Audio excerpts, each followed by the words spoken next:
Welcome to Make Things Happen with Diana Pagano. I came from struggle, living life on survival mode, and later found myself living in that same vicious cycle. Life is meant to be so much more than settling. Are you ready to stop dreaming for what could be and turn those dreams into reality? I thought so. Well, get ready to live life on your terms.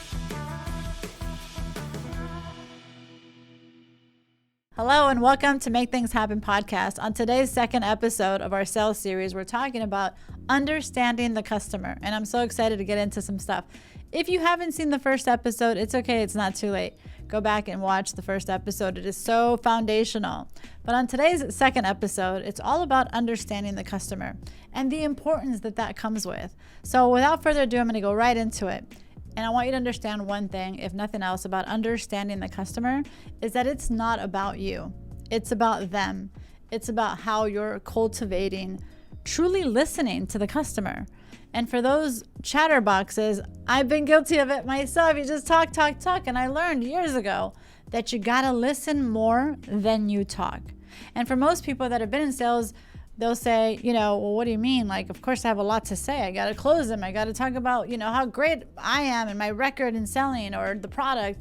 And I'm here to tell you that is not what you should be doing. When you stop and actually listen more, you're going to get so much information, and that's what you want. The key is for you to collect all the tidbits of information, not just what they're saying, but how they're saying it, what language are they using, because you're going to use that later to actually get the deal done. You heard that right. To get the deal done, you're going to do it so elegantly.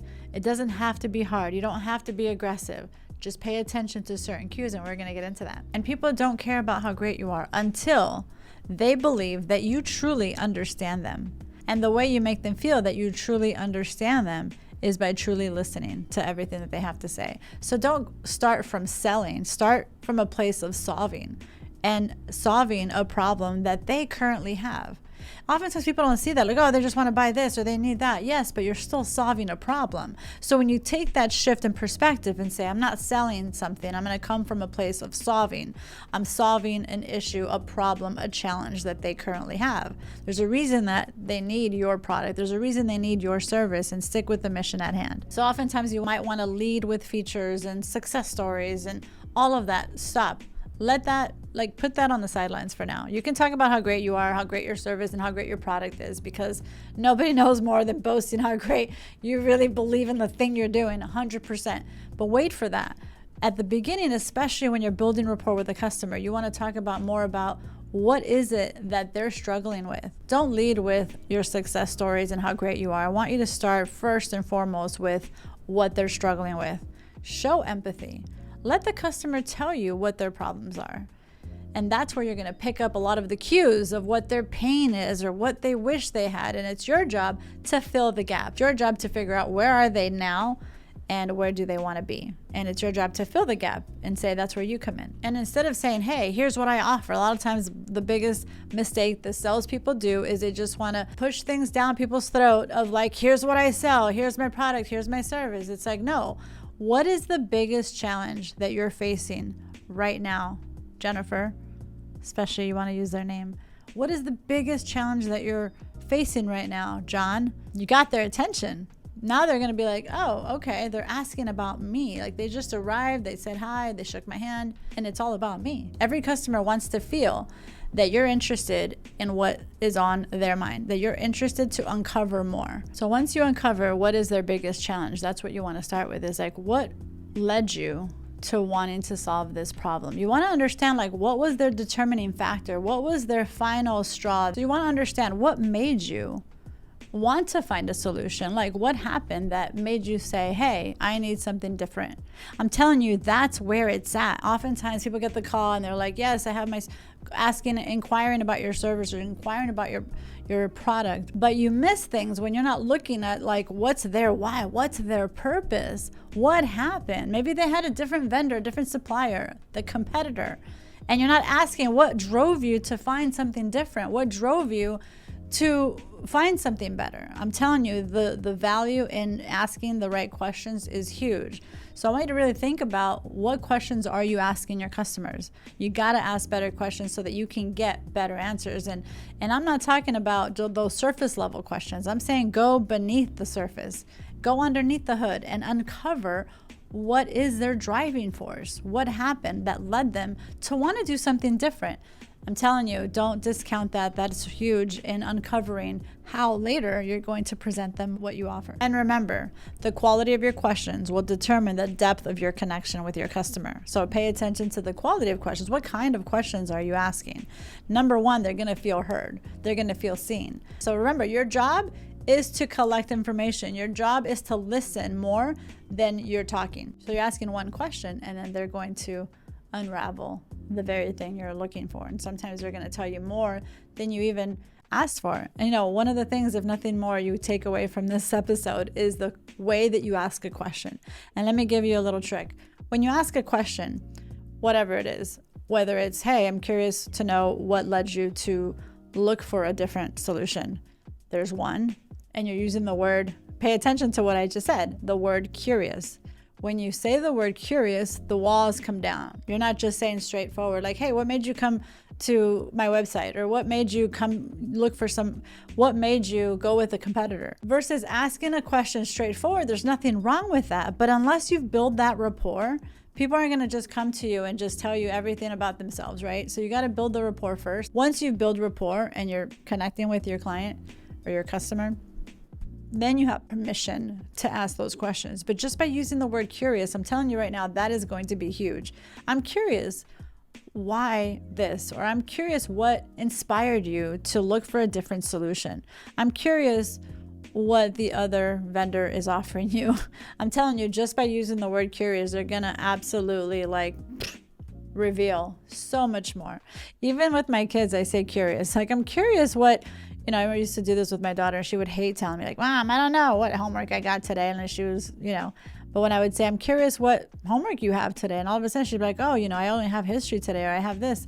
So just so you understand, the questions that you ask is really important, because logic is what makes people think and emotion makes them buy. As I've mentioned before, if you've been following me, that a transfer of emotions is really the bottom root of what sales is. It's a transfer of emotions. But before you even get to that point, you have to understand what the customer's triggers are. By better understanding them, by better questions that you ask, you're going to uncover so much that's not just surface level. So how is this challenge affecting you today? Or how is this challenge affecting your day-to-day? Right? So you can even say it just like that. If you've already built rapport, you're solid. Or you can just say, I'm curious, how has this challenge affected you? I'm going to break it down into 3 things. How is this challenge affecting your day-to-day? How is it affecting your business right now? How is it affecting you right now, this challenge or this pain?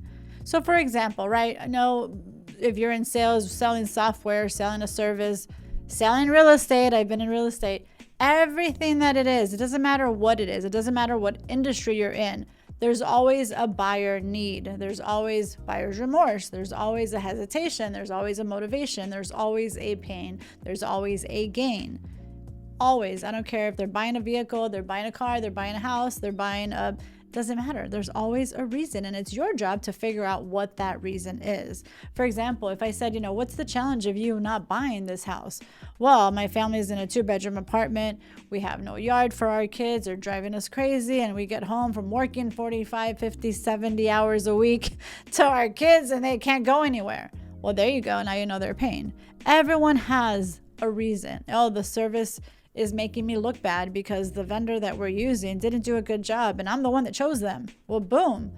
Now it's about them. It's about their reputation. It's about maybe the lack of recognition that they're not getting because it falls on them. There's always an underlining purpose. So it's your job to uncover. And here's 3 things. And how is this challenge affecting your day-to-day? What would happen if this doesn't change? What would happen if you didn't get the solution? What would happen if you didn't make a change in vendor? What would happen if you didn't move? What would happen if you kept that old software, right? You fill in the blanks based on what you're offering, right? What would happen? And you can phrase it in so many different ways from Sunday. That's how you're going to find out how urgent it is, because they might say, well, I guess we can go another quarter, but we're going to lose money. Or I guess we can go another quarter, but we risk our business. We risk our bottom line, right? You're going to understand all of that. And not just that. It's not just about you understanding it. It's about being in the trenches with your customer, being in there as a problem solver, as solution oriented, and going through this phase with them, right? So that you're now allowing them to see the very thing that you just pointed out to them. Like, what would happen if you didn't replace this thing? If you didn't do something different? You're getting them to think, and you might think, oh, it's obvious. No wonder they reached out to me, or no wonder they said yes for me coming here, right? I can't tell you how many times I've gotten an appointment with somebody, and then I get there and they're like, we're happy with our vendor. No, see, that's not true, because if it was true, you wouldn't have said yes to me coming here today. You said yes to me meeting you. And if in fact you were 100% satisfied and happy with your current vendor or person, I wouldn't be here today. I wouldn't be here sitting in front of you. Now, did I say that to their face? No. But that's for me to put in my pocket. Like, there's a reason that they said yes to you. There's a reason they said yes to that meeting. I don't believe that people are just bored and saying, oh, this sales rep called me, so why not? There is something underneath the hood that they even may not be admitting to you. I'll never forget, and I don't know if a client will be watching this episode, but she knows how much I love her and I appreciate her business. But I remember a client said to me, no, we're happy with our current vendor and they can do no wrong. And I said, really? That's amazing. I love when customers say that about me, say that about my business, because it just shows the kind of partnership that this really is. But let me tell you something, and I would unravel and I would say, if there was just one thing that this other vendor that you say is perfect, if you could wave a magic wand and get them to do one thing that would make your life easier or your business to thrive even more, what would that be? What are you doing? You're getting them to think differently. You're getting them to start now, based on the question you asked them, their focus now on something that they don't do that they wish they did. And I'm telling you, I can't tell you how many times I've used this, because once I uncovered and they started to tell me what it was, well, they say this, but it's really not true. It may not be a do or die for them, but they've put up with it for so long and they thought that this was fine because they never knew what else was possible. And it's your job to show them what else is possible. And I'm telling you, it works every single time, because when you know so much in what you're doing, hence episode 1 of the sales series, go back to that. When you're so confident in the thing that you're offering, right? Like it's your middle name, then you're going to come with a place of conviction and genuine contribution, where you know that your product or your service and the thing that you offer, hands down, will be better than the other guys. When you have that and it's truly authentic and it's truly going to help them, then you can be as confident as you want to be, because you know there's a purpose behind what you're doing, right? And so you're here to help people. You're here to help people solve a problem. You're here to make their lives better. And if your product or your service makes their lives better or their business better, then bring it on, right? And so it's all about the question: how is this challenge affecting your day-to-day? What would happen if nothing changed and you didn't make a move? And then you can future pace them and say, what would happen if you didn't make a change in the next 6 months? So maybe they're thinking now is not an issue. I don't need a change now. But what about 6 months from now? Oh, well, in 6 months, I better make a change, right? So it's all in those questions. Get them to start thinking about the future. If you don't make it now, what would happen in 6 months? You're going to uncover what's truly holding them back, and it's going to be your job to help them bridge that gap. And that's how you get them to start opening up to you, because you're asking the right questions about them, about what's in their best interest, what's holding them back, and you're listening more than you're talking.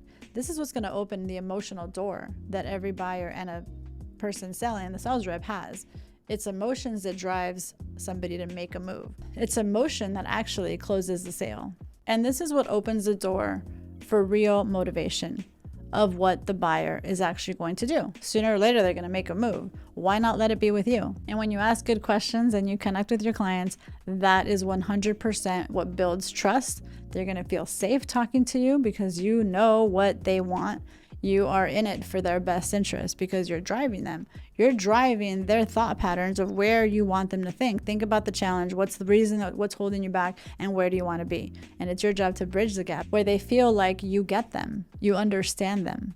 And once you get them to feel that you get them and that you really understand them, that's when you're not going to have to close them. You're going to now it's time to produce value. Now it's time to show them the proof that you've been so incredibly confident about. Now it's time to show them, here is how my product is going to make a big impact in your life. And you're going to use the words that they used with you. Number 3, you're going to mirror their language and even their priorities. So remember I told you to pay attention to what they say? And this is so important. Why? Because you can't pitch a product or your service or presentation until you've actually uncovered and heard what challenge that they have, what pain, the priorities behind the pain. Pay attention to what they're saying, and then you mirror it right back to them. If you've been in sales, I know if people are natural in sales. I feel like I've been natural in sales, but even then, even the best sales reps could use this, because you often forget you're so natural and you're just shooting from the hip and you're just going and doing quite well. That imagine if you stayed consistent and you started to just pay more attention to the words that your clients are saying, and then you mirror it back with them. And remember, people feel the most safest and ready to buy when they feel that you understand them. This is one of the fastest ways to build rapport with somebody, when you are able to send back what they sent to you in a fashion of true alignment, because you paid attention to their words. So listen to the exact words that they're using. If they're saying, I'm overwhelmed, I feel stuck, I want peace of mind, or I'm tired of this, or something has to change, pick up on those words, and then you're going to use it right back to them when you pitch your service or your product. When you start talking about what you do, then that's where alignment comes in. You want to align your specific service based on what they told you, based on the pain, based on the things that they feel so frustrated about. So if somebody wants a faster delivery and you know you can deliver faster, you're going to harp on that. And think about the difference of this language pattern, and stay with me, because in this entire sales series, I'm going to talk about language patterns and how that impacts not just you, but your customers. It's all in the language. So if the customer tells you, I want faster turnaround times, and you say, okay, I can do that for you. My company can do that for you. My operations team can give you a quick turnaround. Did you mimic back what the customer said? The customer said they want fast turnaround, and you said the word quick. You didn't say fast turnaround. I'm telling you, you might think this is silly, but this is where you break rapport, because the brain needs to feel and see familiarity. So when you are able to say it right back to them using the words that they just told you, that is the quickest way to build rapport. Pay attention to that. So in real estate, for all you real estate professionals out there, I know some of you have commented on some of my stuff. So here is a beautiful example. And I've been in real estate for a very long time, and I love it so much still, but I don't do it like I used to. So here's the thing with real estate.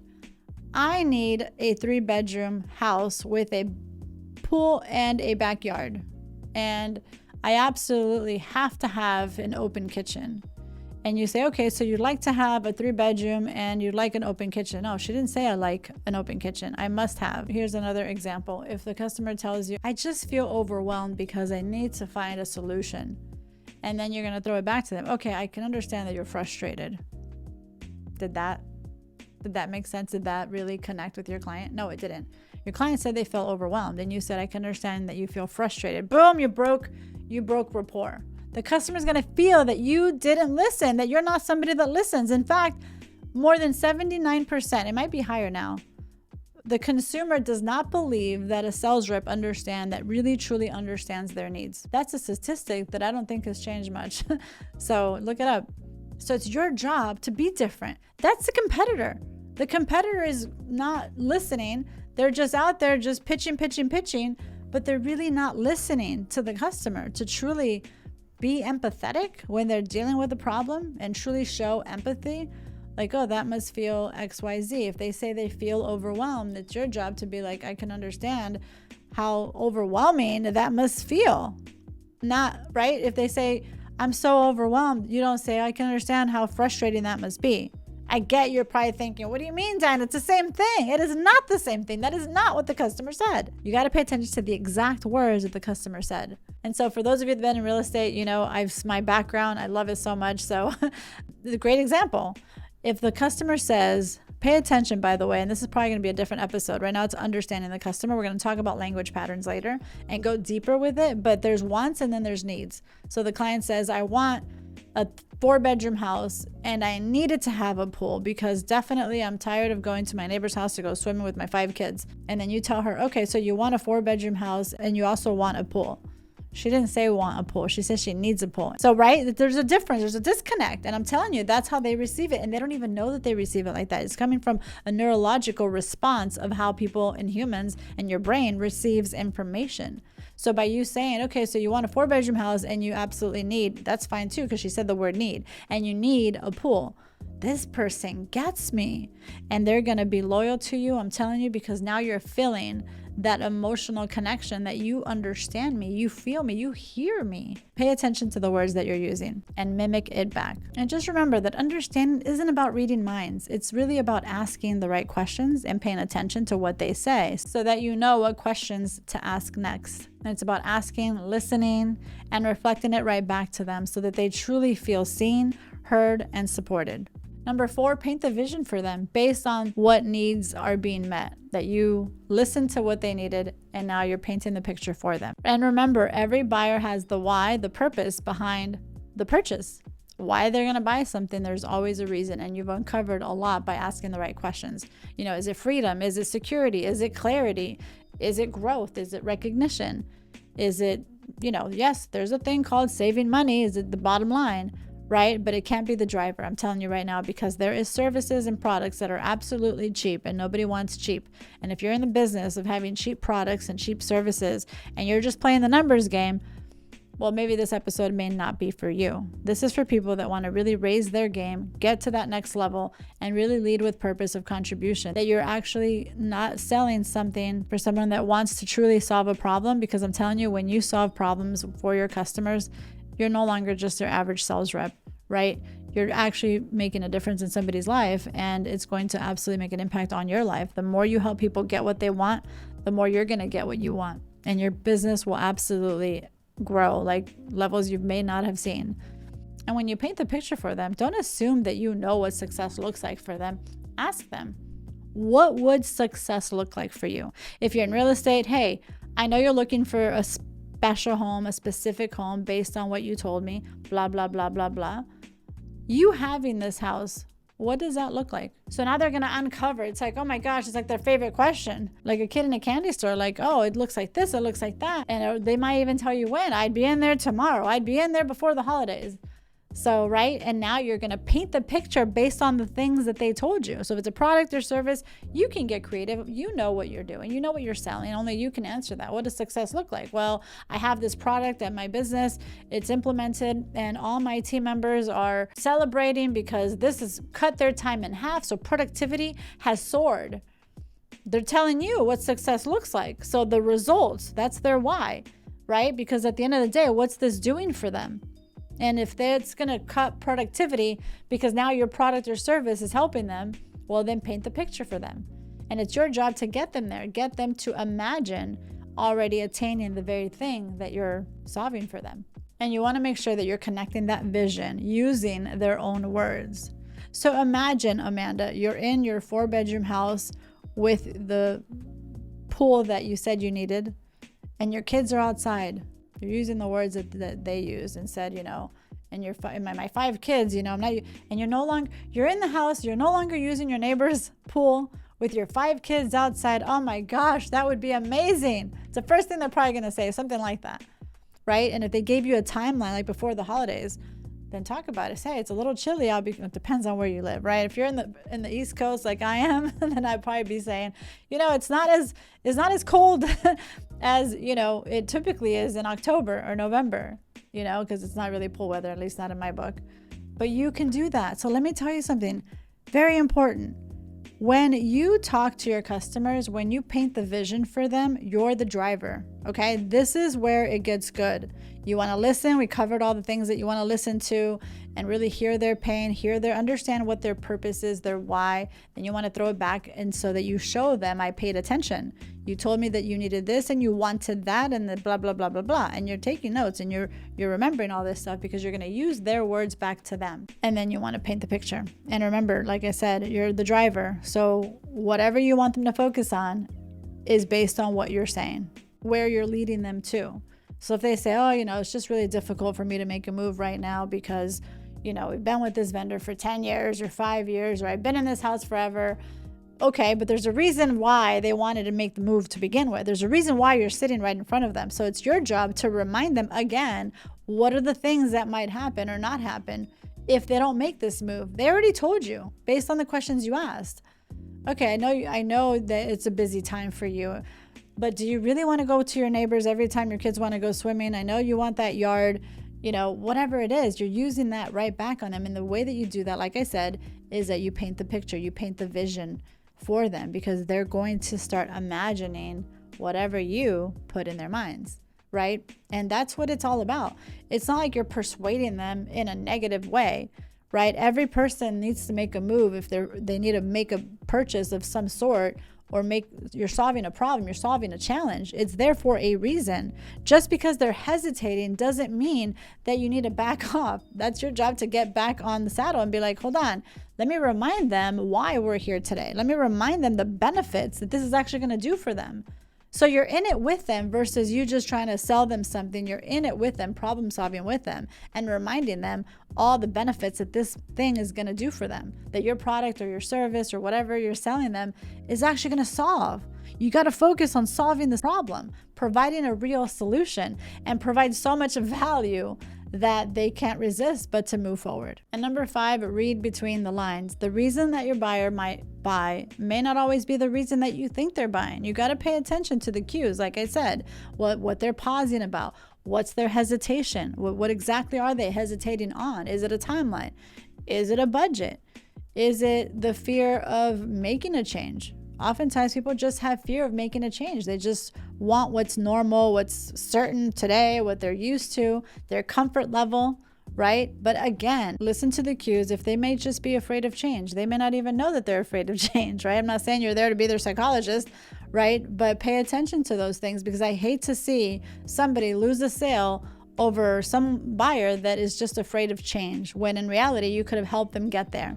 And I think that that's the beautiful part about a true partnership and having a true professional relationship, that you're not just there for the buyer that's ready to sign. You're there to uncover, guide them, walk them through the thing that maybe they're afraid to do, but they know they need to do it, right? That's a real solution oriented salesperson right there, is that they're looking to solve a problem and they're guiding their customer to get to where they need to get to by listening to them, acknowledging their needs, their pain, coming from a place of empathy, like you understand how they feel and how your product is now going to be able to fulfill this thing that their pain is. For example, your product is helping employers reduce their productivity in half the time for their teams, right? And their pain is that they're just paying people overtime because it's just what they need to do. And you come in with your product or your service, it's going to alleviate them from that. Then that's what you talk about. You talk about how this is going to change. Yes, in the beginning 30, 60, 90 days of implementation or something,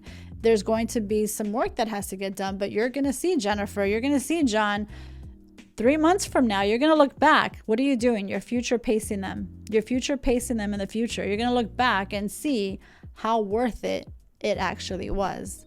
So when you paint the vision, you paint the picture, not just on today, you got to future pace them. And this is an NLP technique that I have an NLP background on. And we're going to get into a lot of NLP techniques even further than we did today. But I want you to think about what that vision is for them and future pace them so that they can then see what they're going to gain from going with your product or your service, right? So you paint the picture, you make it really juicy, really light it up for them. And that's going to create emotion. That's going to create this excitement. And it's your job to bring them there. So if you're just going to be low energy and say, oh, I understand why you're hesitating. Yeah, I would hesitate too. Oh, I understand. Well, what if I call you next year? I'm sorry, but you're not going to be very successful. You got to have the guts to bring your buyer out of that rut that they're in, because there's a reason you showed up today. And it's your job to know in your heart that your service or your product is going to benefit their life or their business.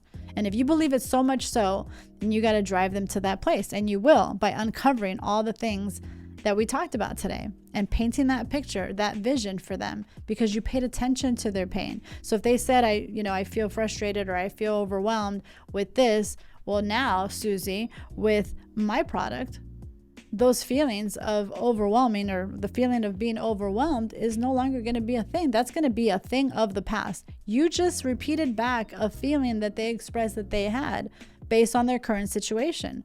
It's magic, truly. So whatever their pain is, whatever it is, like, oh, it's a pain in the butt because currently I don't have any help. So maybe you have a staffing agency and you want to help them staff their team with, whatever. And they're saying, we're just understaffed and we can't get anything done. Okay, but we can't right now because it's just a busy time. Okay, well, imagine you having this thing. Imagine you having an extra person or two, right? I'm just guessing what examples I can provide right now. I can provide probably 57 times 7 of examples of whatever business you're in, but fill in the blanks. You know what you sell. So if you're a staffing agency and you're like, hey, I understand that it's a busy time. I understand you have a budget constraint or what have you.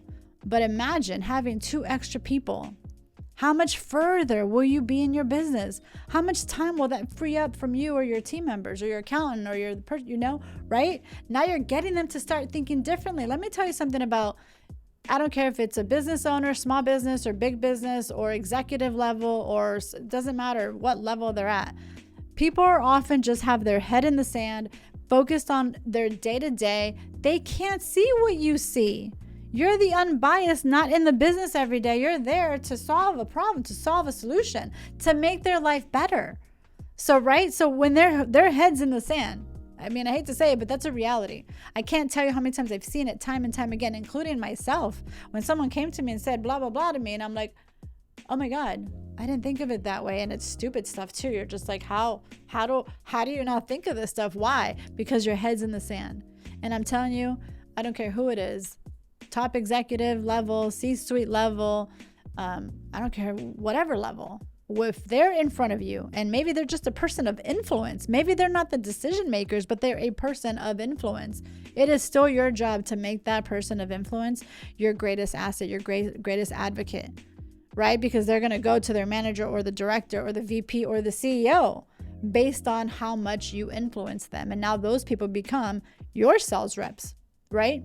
So I can't stress this enough, and I'm so excited. And there's so much more that we are going to get into about language patterns and really connecting and building that rapport. I cannot wait to bring even more about language patterns because it's so huge, and how to build better rapport with your customers.